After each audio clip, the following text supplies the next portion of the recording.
I guess in the scheme of things, the main thing I took away from Genesis 33 was the preparation. And a lot of times we have to do a lot of preparing for getting ready for the next thing and what God has to do for us in our lives. So in that preparation, going back to Genesis 32 and then coming back into Genesis 33, Jacob's on his way. He realizes that his brother Esau's on his way with 400 men. In my own mind and heart, I think about, okay, so now what? What's getting ready to happen? He prepares his family. He puts them in order, in ranking file in order. And that kind of amazed me too, because I thought about why would he do that? He put the concubines, Bilhah and Zilpah, first with their kids, and then he put Leah and her children, and then he put Rachel and Joseph. He put together those in rank and file, whom from the least to the greatest, whom he loved the most. But when I look at that and then move on, I think about the time when they do meet, Esau and Jacob. It's an aha moment. It's a moment in which they both weep. And that's one of the greatest things that happen, because weeping, sometimes it means you have a sorrowful heart and that your heart is soft. So their hearts were softened. One, Jacob towards Esau, because he saw how God had changed his brother. And two, Esau had been changed on the inside. His heart had changed. He was no longer angry. He was no longer bitter. He no longer wanted to kill his brother. Instead, he loved him.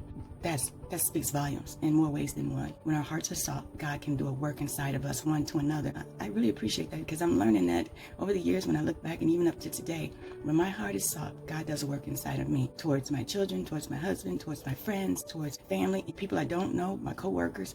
When our hearts are soft, God can work in us unto others. He can do a work which brings forth reconciliation. He can do a work which brings forth joy and peace and love. And those are the main things we need to have in our hearts, is that love. I don't have much to say except the destination is the greatest thing that I think I was really, really touched by. I recently went home, and it didn't come to me until driving back to my daughter's house what was really happening with Jacob. Because it struck me, why does he not want to go back to Seir with his brother Esau? And instead, he wanted to travel forward. He wanted to move on. I realized then was that God's doing a new thing. In order for God to do a new thing, we have to be willing to let go of the old so that he can do a new thing. And instead of always looking back, we need to learn how to look forward. And in looking forward, the thing I saw the most of is realizing that, oh, wow, I can go home. Jacob could go home, but home would be home. It would be the same. The only change would be his brother's attitude toward him and his attitude towards his brother. But Jacob wanted more. He wanted what God wanted for him. He wanted what God spoke to him in Genesis 28 of all the promises and blessings that he would receive. And so in that's why Jacob chose not to go back home. When I went back home, it was the same old. But the difference of when you choose to move forward is there is going to be some change. There is going to be some difference. There is going to be some hardship, some hope, and some joy. And when that happens, we don't like it, but yet we learn from it, we grow from it, and we're better for it. And that's what happened to Jacob. He chose to move forward. He chose to go to Succoth, which means the booths. And there, he remembered the altar and erected what he had done with God. I guess the main takeaway is that Jacob knew God would do a new thing when you choose to move forward. It's all about doing a new thing. It's all about letting God be who he is to us in our lives. And it's all about us being willing to take that step of faith, that leap of faith, and go forward. And when we take that leap of faith, things happen. Change happens, first in us, and when it happens in me, then in others, when we come in contact with others. This is a love language, this change that cannot be falsely created.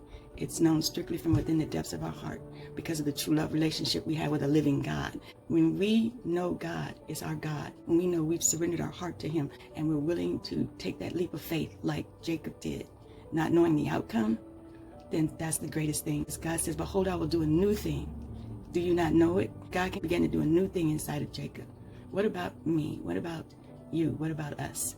I'm letting go of all the old things I used to think about, the way my attitudes, the way they were. I'm letting go of the hurts, the hardships, the wrong thoughts, the ideas. I'm moving forward. I want to step into that new land. And that new land means I don't know what it's going to look like. I don't know what the outcome is going to be. But I know that as long as God is with me and for me and he's in my heart and I'm following after him, that new thing is going to manifest. And it's going to be greater than what it used to be when I was at home.